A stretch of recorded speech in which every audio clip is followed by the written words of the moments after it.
Hola y bienvenidos un día más al Falling Upwards Podcast. Yo soy Borja. Y yo soy Paula. Y somos vuestros anfitriones en el episodio de hoy. Muchísimas gracias por estar aquí con nosotros y muchísimas gracias por trabajar en ti. Hoy vamos a hablar de la resiliencia. A menudo escuchamos el término resiliencia en discursos inspiradores, libros de autoayuda o incluso en conversaciones cotidianas. ¿Pero qué significa realmente? Algunos pueden imaginarla como una especie de caparazón, mientras que otros lo ven como una capacidad para levantarse después de una dificultad. Pero, ¿qué hace que algunas personas se sobrepongan y hasta se fortalezcan tras enfrentarse a situaciones difíciles? ¿Es un rasgo con el que nacemos o algo que podemos cultivar y desarrollar? Por suerte para todos nosotros, la resiliencia, más que una capacidad innata, es un proceso dinámico que puede ser cultivado. La resiliencia no es simplemente resistir o recuperarse. Es una combinación de habilidades, capacidades y comportamientos que nos permiten adaptarnos y superar adversidades. Por supuesto, todos experimentamos la resiliencia de manera diferente. Piensa en las veces que enfrentaste un desafío, ya sea una ruptura amorosa, perder un trabajo o enfrentarte a una enfermedad tuya o de un familiar. Cada uno de nosotros ha tenido esos momentos de duda y desesperación, pero también esos momentos de claridad y determinación. Desde un punto de vista biológico, la resiliencia también está vinculada a cómo nuestro cerebro procesa el estrés y las emociones. Las personas resilientes tienden a tener una mejor regulación emocional, lo que significa que pueden manejar sus emociones de manera más efectiva y no dejar que las adversidades las dominen. Por ello, se podría decir que la resiliencia es como un músculo. Puede ser fortalecido y desarrollado con el tiempo y la práctica. No es que las personas resilientes no sientan dolor o estrés, simplemente han aprendido y practicado cómo manejarlos y transformarlos en experiencias de crecimiento. Yo recuerdo todavía una época de mi vida en la que laboralmente estaba muy quemado. Llegó a un punto en el que el trabajo era literalmente lo único que hacía, incluso los fines de semana. Dejé de tener vida, lo cual me alejó de mis amigos, no tenía tiempo para hacer deporte, haciendo que me sintiese aún peor conmigo mismo.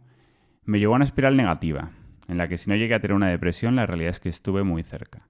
Mi familia, pese a la distancia y la diferencia horaria, porque ellos no viven en Europa, fue fundamental en mi proceso de recuperación, y me apoyaron en la difícil decisión de darle un vuelco a mi trayectoria laboral hasta ese momento.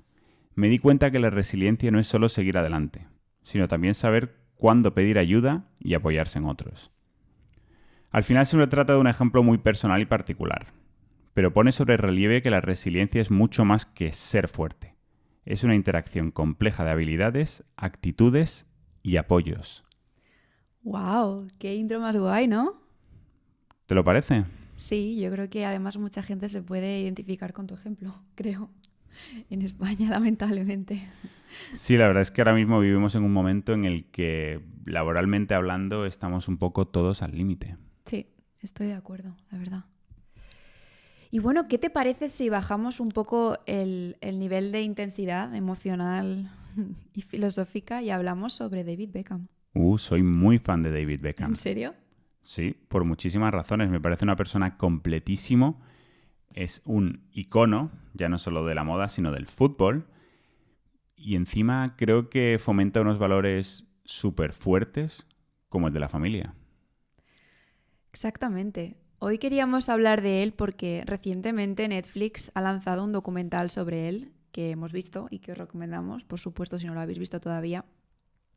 Y la verdad es que he de reconocer que me ha parecido una persona verdaderamente interesante y mucho más profunda de lo que pensaba. O sea, yo tenía una idea preconcebida de David y de lo que significaba la familia Beckham, pero me ha cambiado muchas partes y me ha dado muchos matices a lo que yo inicialmente pensaba. Evidentemente es un celebrity que no necesita introducción.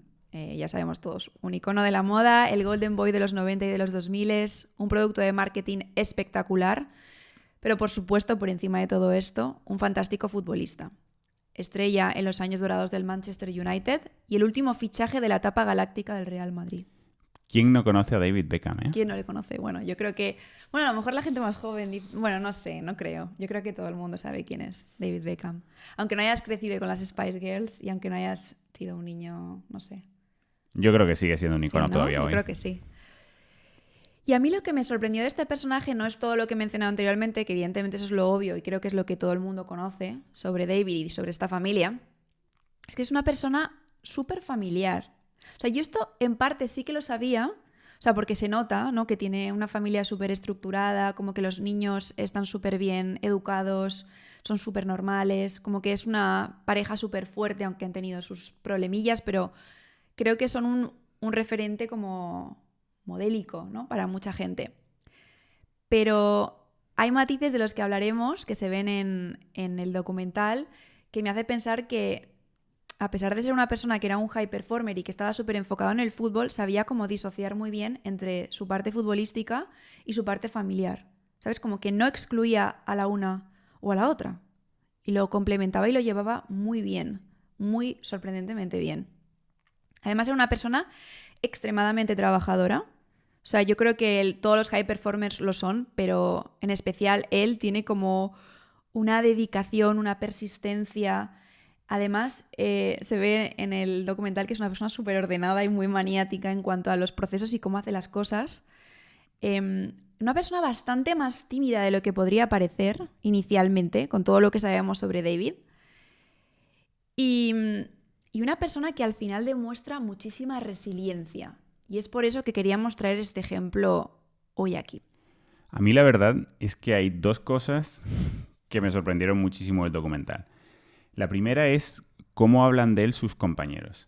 Sí. En concreto hay un compañero que se llama Gary Neville, que compartió con él muchísimos años en el Manchester United y también en la selección inglesa, y decía que era una persona capaz de compartimentar su cabeza de tal forma que podía estar en una cosa, pero cuando llegaba el partido se tenía que poner modo partido una hora antes, se centraba y daba lo mejor de sí mismo. Sí, podía estar pasando una tormenta que daba igual. Y luego la segunda parte que me impresionó fue su metamorfosis como persona. Él, viniendo de una familia bastante humilde, resulta que al principio de su carrera valoraba muchísimo todo lo físico. De hecho, yo creo que con sus primeros sueldos se compró un coche, empezó a hacer, bueno... No llegaba a que al fin de mes ya se lo había gastado todo. Eso es. Pero con los años te vas dando cuenta cómo eso pasa a un segundo plano completamente para él. Ya lo que compra le da igual, ya busca muchísimo más la experiencia, el estar con su familia. Disfrutar de las pequeñas cosas también, ¿no? Sí. Es súper particular. A lo mejor no damos detalles, pero el cómo él vive su vida a día de hoy es muy diferente, ¿no? A mí hay una escena en la que está como limpiando la plancha en la que han cocinado, pero lo está haciendo como con una calma, con una delicadeza. Se nota como que disfruta de cada pequeño momento y se nota como que no es el hecho de la plancha, no es el hecho del mira qué casa tengo aquí en el campo. Es el hecho de mira lo que tengo, pero cómo lo disfruto. Cómo cada momento, cómo disfruto el hecho de estar cocinando, luego el pasar tiempo con la familia, pero incluso ese tiempo de relajación, de limpiarlo, dejarlo todo armónico, todo perfectamente organizado. Eso es porque es un poco maniático. Pero... Sí, pero literalmente es el ejemplo de disfrutar del momento, ¿no? Sí. Yo creo que a esta reflexión hemos llegado muchas veces. La gente como muy exitosa, famosa, que tienen todo a su alcance, llega a un punto en la vida en la que yo creo que pasa algo que dicen, mira, al final el tener todo lo que quiero no me está dando felicidad, ¿no? Y tienen como que un poco volver a las raíces de a qué es realmente lo que a mí me hace feliz. Y al final te das cuenta que el ser humano no es necesariamente más feliz por tener más cosas materiales, que creo que sí que ayuda muchas veces, evidentemente la gente que vive en situaciones de extrema pobreza o situaciones complicadas, evidentemente le puede dar mucha paz y mucha tranquilidad el sentirse confortablemente desde un punto de vista financiero, pero creo que al final te demuestra que el ser humano es feliz con las pequeñas cosas del día a día. Yo diría que el ser humano es feliz cuando tiene un propósito. También, bueno, eso es evidente, sí. Pero bueno, volviendo un poco a la reflexión sobre la resiliencia,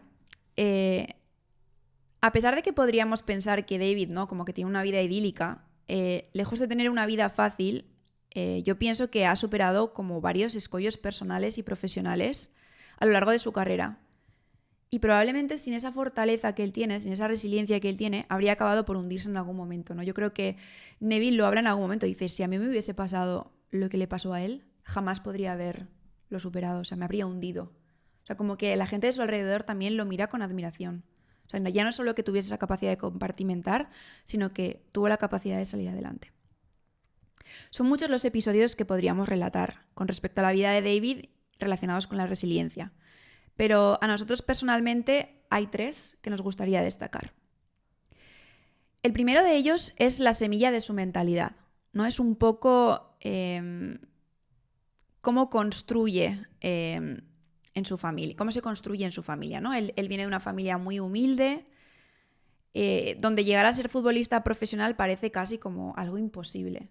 Y realmente el sueño de ser futbolista no es tanto suyo, que evidentemente acaba por serlo, es más el sueño de su padre. Entonces hay una clara influencia del padre de David en esa personalidad, esa fortaleza y esa resiliencia que se forja después, ¿no? Su padre es un enamorado del Manchester United y su sueño propio habría sido pues, ser un jugador del Manchester United, y se enfoca en poner como objetivo que su hijo lo logre, ¿no? Su hijo ya despunta, juega bastante bien al fútbol, pero vemos que el padre tiene un rol activo en que David llegue a ser esa persona. ¿Cómo? Pues es su primer entrenador, lo entrena durante horas, le hace repetir tiros, movimientos una y otra vez, hasta que sale perfecto. Cada vez que juega un partido lo filma de principio a fin, le hace repasarlo, le indica todas las cosas que ha cometido, o sea, todos los errores que ha cometido durante el partido. Y yo creo que esa influencia constante hace que David se convierta en una persona súper persistente y muy acostumbrada también al feedback negativo, a que le aprieten y a convivir con esa dureza, lo cual genera que David acabe por ser una persona súper fuerte mentalmente. Además de su padre, en épocas tempranas, también tiene un rol súper importante Sir Alex Ferguson, ¿vale? Que es, digamos, el padre en lo futbolístico de David Beckham, ya que a Beckham lo fichan con 15 años, me parece, en el Manchester United, y evidentemente él será su entrenador durante muchísimos años hasta que termine en el Manchester, y será una persona que siempre se encargue como de hacer que David vuelva otra vez como a encarrilarse, ¿no? Y será una persona que, a pesar de quererle muchísimo, no dudará nunca en darle un tirón de orejas cuando toca, ¿no? Y al final sorprende mucho en el documental la dureza con la que trata a David. Hay hasta episodios un poco violentos entre el uno y el otro. Sin embargo, son dos personas que se respetan mutuamente y se quieren mutuamente muchísimo. De hecho, yo diría que David, cuando habla de Alex Ferguson, en muchísimas ocasiones habla de él como su padre. Sí. Además, las características de Sir Alex Ferguson y de su padre en muchos aspectos son muy similares. Sí, no, esa austeridad, ¿no? Como él... Sí, sí. O sea, lo veo. De hecho, me parece muy gracioso porque además él, cuando se va a jugar al Manchester, se tiene que ir de su casa y tiene que vivir solo en la academia. Entonces, es casi como que sustituye un padre por el siguiente. Justo, sí, estoy de acuerdo. El segundo punto es el evento canónico, ¿no? Esto, me encanta usar este término ya que está como muy en tendencia en redes sociales, en TikTok y tal. Y es como el evento canónico es como ese evento que te ocurre en tu vida y que cambia todo, ¿no? Y que es un punto de inflexión.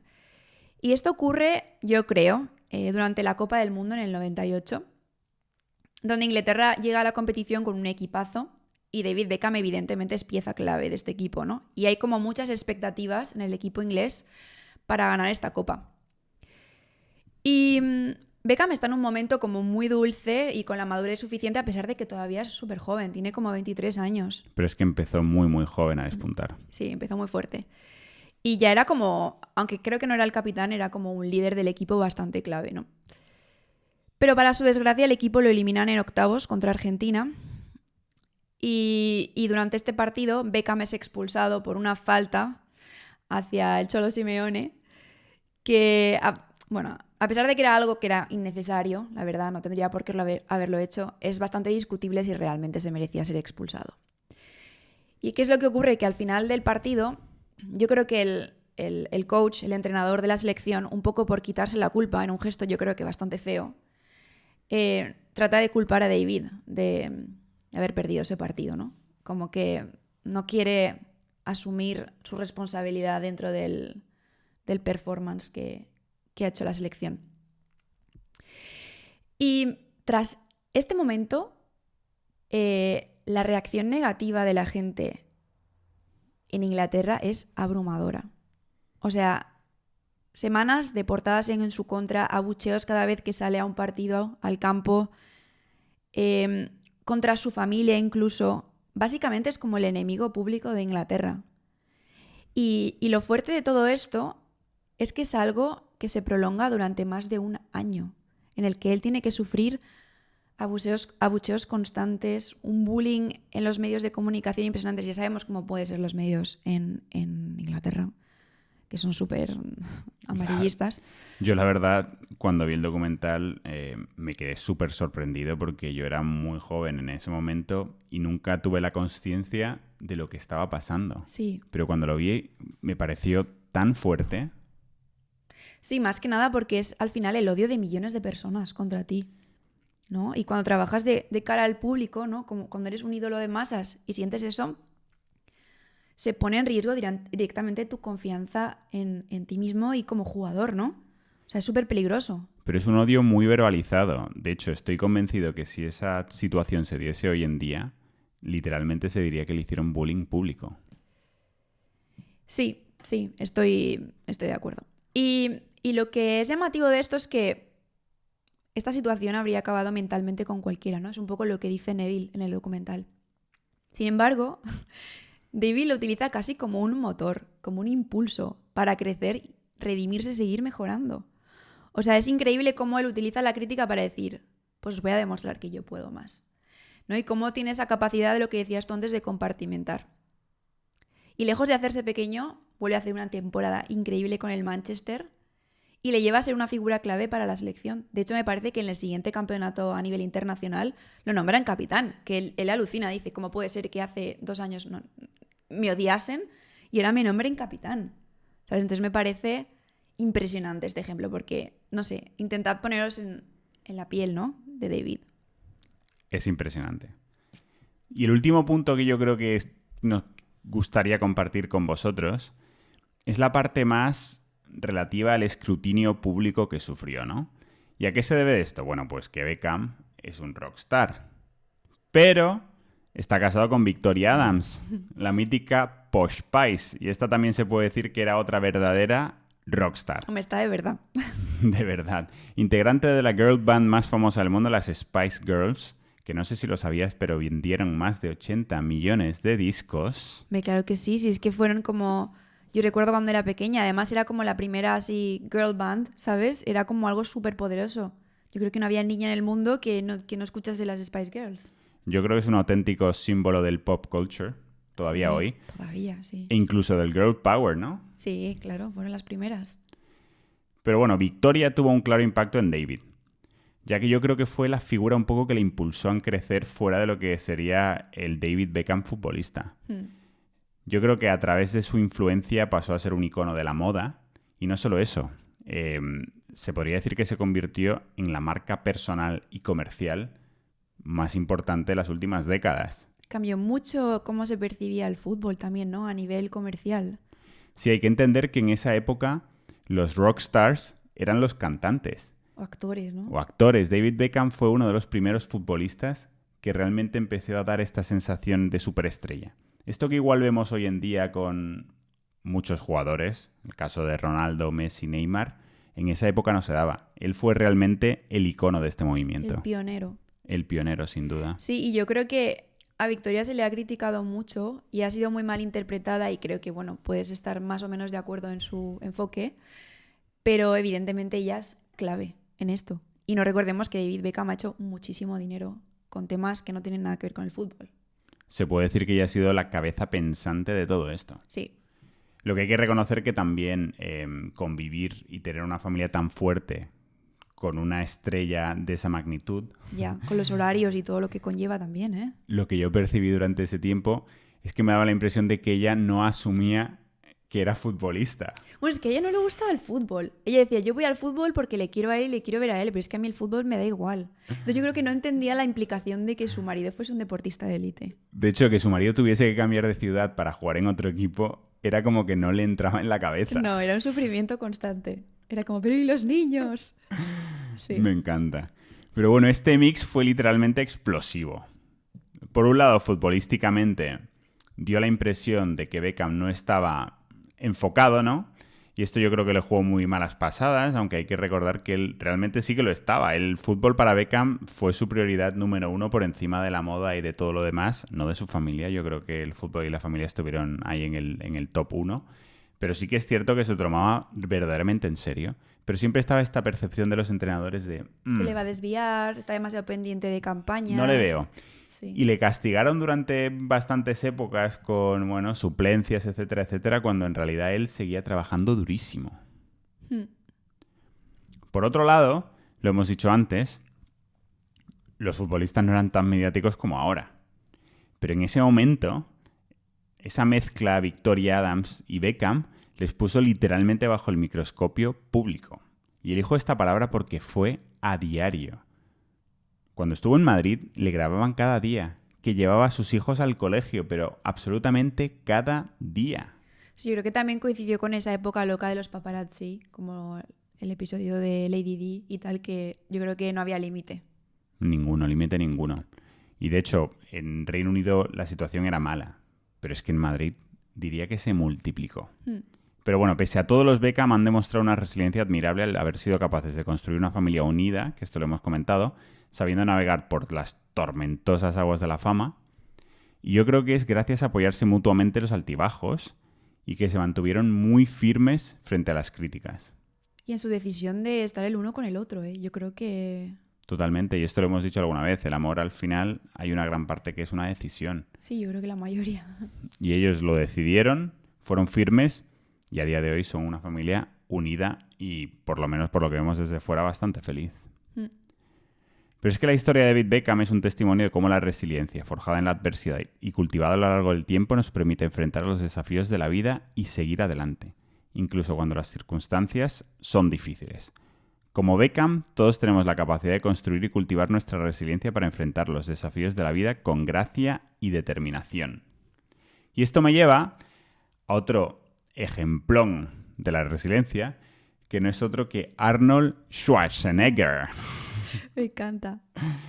Esta persona que seguro que conocéis, mitiquísimo actor de Terminator, pero también ha sido gobernador de California, ha sido también campeón del mundo de culturismo, Sí. si no me equivoco, Creo que y uno sí. de los precursores del crecimiento personal y reconocido estoico. Sí. Una persona muy completa y muy hecha a sí misma. Ojo, ¿eh? Súper hecha a sí misma.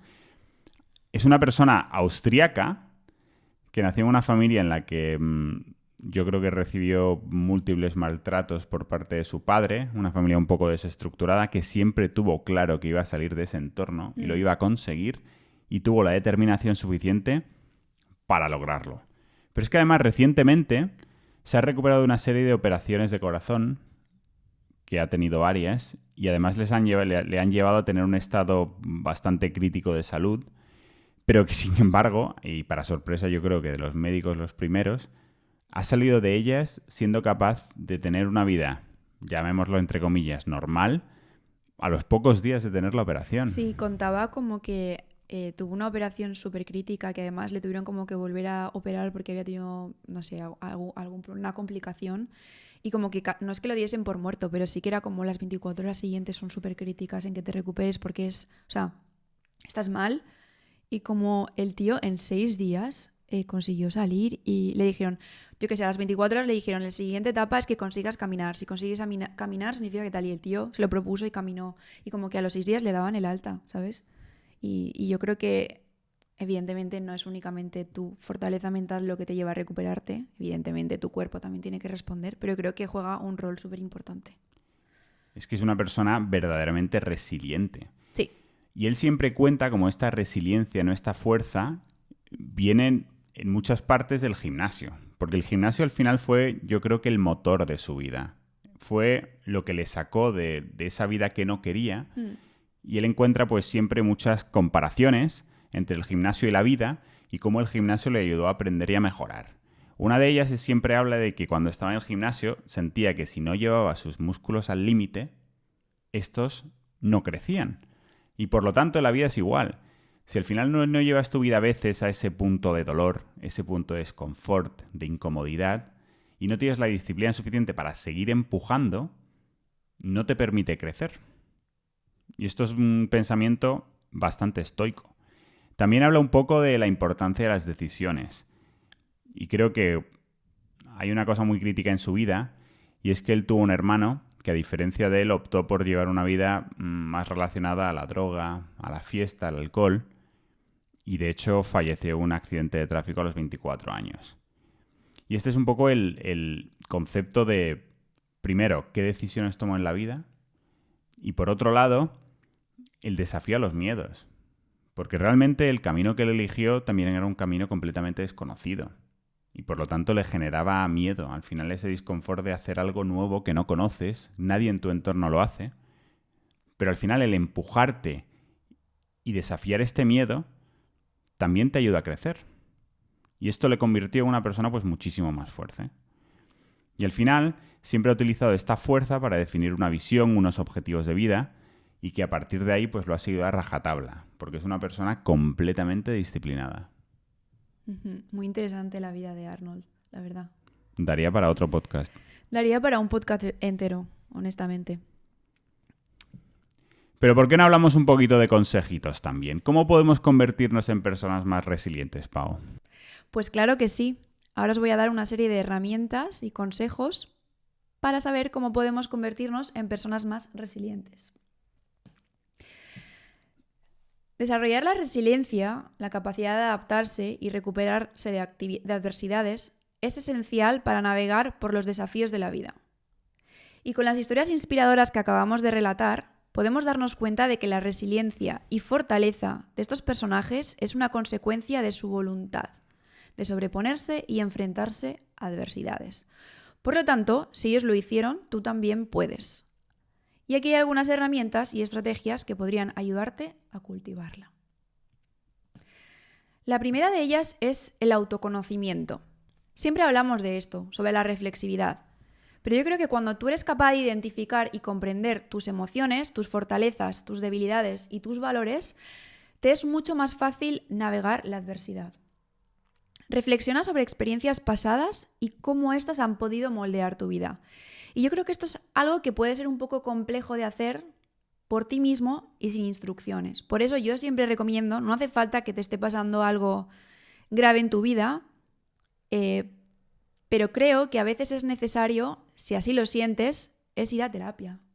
O sea, un profesional puede ayudarte muchísimo a darte ciertas pautas que te sirvan simplemente para conocerte. O sea, o para identificar aquello que eres, aquello que no eres, qué en tu vida te ha podido influenciar a una dirección o a otra. Y eso te va a ayudar a conocerte mejor. Cuando ya has llegado al paso en el que te conoces mejor, te es mucho más fácil activar o usar las herramientas que ya tienes. O saber en qué otras tienes que trabajar. La segunda cosa es el desarrollo de habilidades de afrontamiento positivas. Y esto es, aprende técnicas de manejo de estrés y ansiedad. O sea, yo creo que todos cuando nos enfrentamos a adversidad o a momentos estresantes o complicados, tenemos, bueno, salvo que hayas nacido ya con una fortaleza innata, pero no es el caso para la mayoría de las personas, tenemos una falta de herramientas y de capacidad de tranquilizarnos y de sobrellevar esos momentos de estrés muy alto. Por lo tanto, yo te recomiendo que aprendas técnicas como la meditación, el yoga, la respiración profunda, porque esto te va a aprender a navegar la ansiedad y el estrés. E intenta aprender a controlar tus emociones. Lee sobre el mindfulness, apúntate a cursos. Hay muchísimos libros que te pueden ayudar también. E intenta implementarlo en tu vida. Además, también puedes desarrollar habilidades de resolución de problemas para enfrentar desafíos de manera efectiva. Y aquí yo creo que hay muchísimos libros en esta temática que pueden ayudarte a aprender técnicas de resolución de problemas.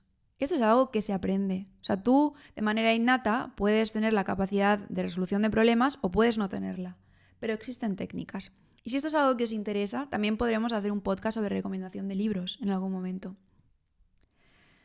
El tercer punto es el establecimiento de metas realistas. Define metas que sean alcanzables y desglosa los grandes desafíos en tareas más pequeñas y manejables. Hablamos un poco de esto en nuestro podcast de disciplina. Yo creo que esto es clave en la consecución de objetivos. Y yo creo que también haremos un podcast hacia final de año para ayudaros a poner los objetivos del año que viene y aprender a cómo ser consecuentes y cumplirlos. El cuarto punto, del que Borja ya ha hablado en la introducción brevemente, es la red de apoyo social. Es decir, cultiva relaciones positivas y de apoyo con amigos, familiares y genera una comunidad. Es importante sentir que no estás solo. La resiliencia no significa navegar la adversidad solo. Es verdad que tienes que aprender ciertas técnicas, pero no es la única cosa que funciona para aprender a navegar lo difícil. Y no dudes en pedir ayuda cuando la necesites. Esto es súper importante. El quinto es el mantenimiento del optimismo. Practica el pensamiento positivo y la gratitud. Repetimos, tenemos un podcast sobre gratitud. Busca inspiración en historias de resiliencia de otras personas que puedan inspirarte y que puedan enseñarte que eres capaz. Y dentro de cada situación menos favorable o negativa que te esté sucediendo, intenta siempre ver el lado positivo. Adaptabilidad. Acepta que el cambio es una parte inevitable de la vida y trabaja en ser flexible ante nuevas situaciones. Unido al punto anterior, todo cambio nos trae siempre algo positivo, una oportunidad y crecimiento asegurado. El séptimo punto es educación continua. Aprende de tus errores y de tus fracasos. Y yo te recomendaría que siempre que tengas un fracaso intentes sacar el aprendizaje e incluso que te lo escribas, que lo tengas como referencia para el futuro, que sepas que ya pasaste por algo duro y supiste salir y cómo saliste y qué sacaste, porque la próxima vez que te pase algo negativo puedes referenciar a esa cosa que tú te escribiste, puedes volvértela a leer y puedes volver a recordarte que eres capaz. Busca oportunidades para aprender y crecer, tanto personal como profesionalmente. Muévete, sé curioso, aprende nuevas habilidades, relaciónate con personas distintas. Y el último punto es el cuidado personal. Mantén una rutina de ejercicio regular, una dieta equilibrada y asegúrate de descansar lo suficiente. Te ayudará a cultivar la confianza en ti mismo, te ayudará a sentirte más completo y más lleno y te dará más fuerza para combatir cualquier obstáculo. Te sientes capaz cuando te demuestras a ti mismo que puedes hacer cosas, que eres disciplinado. Desarrollar la disciplina es clave para poder enfrentar problemas o situaciones difíciles. La implementación de estas herramientas y estrategias puede requerir tiempo y práctica, pero con el compromiso y el apoyo adecuado puedes cultivar una mayor resiliencia y estar mejor preparado para enfrentar los desafíos que se presenten en tu camino. ¡Wow! La verdad es que ha sonado muy Arnold Schwarzenegger. ¿Has visto? Sí, porque verdaderamente no has dicho nada que no conozcamos ninguno de nosotros, no has dicho nada que no hayamos pensado en algún momento, pero sí que es cierto que cuando las ponemos todas juntas y si realmente tenemos una mentalidad, ¿no? Un mindset de trabajarlas, es algo que requiere esfuerzo. Sí, yo creo que, por ejemplo, para mí, hablando súper personalmente, el tema de la resiliencia es una de mis áreas de oportunidad. O sea, yo todavía no siento que soy mi versión más fuerte. Todavía siento que hay días en los que tengo ansiedad, estrés, descontrolado y siento que es algo que para mí es difícil. Y sé que he mejorado mucho, pero que todavía tengo un camino muy largo por recorrer. Es que es complicada, es al final una característica muy difícil. Sí. Y a medida que avanzamos en la vida, es inevitable que nos encontremos con desafíos y pruebas que pongan a prueba nuestra fortaleza emocional, mental y física. Pero si algo hemos aprendido, es que la resiliencia no se trata de evitar el sufrimiento o de ser impermeable a él. Se trata de nuestra capacidad de enfrentarlo, aprender de él y eventualmente crecer a través de él. Uh-huh. Como hemos visto, la resiliencia se encuentra tanto en grandes gestas de superación, como puede ser soportar el abucheo y las portadas durante un año entero, como en los pequeños actos cotidianos de coraje y persistencia. Es esa voz interior que nos dice que sigamos adelante. Es ese hombro amigo en el que nos apoyamos. Es esa capacidad de ver la luz, incluso en los momentos más oscuros. Nuestro cerebro, con su asombrosa capacidad de adaptación, nos muestra que somos seres inherentes resilientes. Siempre aguantamos más de lo que creemos. Sin embargo, también es nuestro deber nutrir y fortalecer esa resiliencia, ya sea a través de la autorreflexión, que lo has comentado antes, el apoyo social, que también lo has dicho, o aprendiendo nuevas estrategias para enfrentar el estrés. No hay nada menos que 6 o 7 que has proporcionado antes. Sí. Pero para cerrar este episodio, te invitamos a reflexionar sobre tu propio camino de resiliencia. Y para ello, te lanzo 3 preguntas. La primera, ¿cuándo has mostrado una fuerza que no sabías que tenías? La segunda, ¿cómo has crecido a través de tus desafíos? Y la tercera y más importante aún, ¿cómo puedes cultivar esa resiliencia en el futuro? Muy bien, empieza a reflexionar y empieza a escribirlo. Lo voy a tener que hacer yo también, este ejercicio. Yo también. Bueno, y si has llegado hasta aquí, muchísimas gracias por quedarte hasta el final. Esperamos que hayas disfrutado del episodio y que te sirva para empezar a ser una persona un poco más resiliente. Te recordamos que estamos en redes sociales, las dejaremos en un link aquí en Spotify por si quieres seguirnos, Falling Upwards. Estamos en TikTok y también estamos en Instagram. Y si has llegado hasta el final, por favor, déjanos un smiley en nuestra última publicación, así sabremos que eres uno de los fieles seguidores. Y dicho esto, cerramos aquí el capítulo y nos encantaría volver a verte en el próximo episodio. Muchísimas gracias. Muchísimas gracias y que tengas un feliz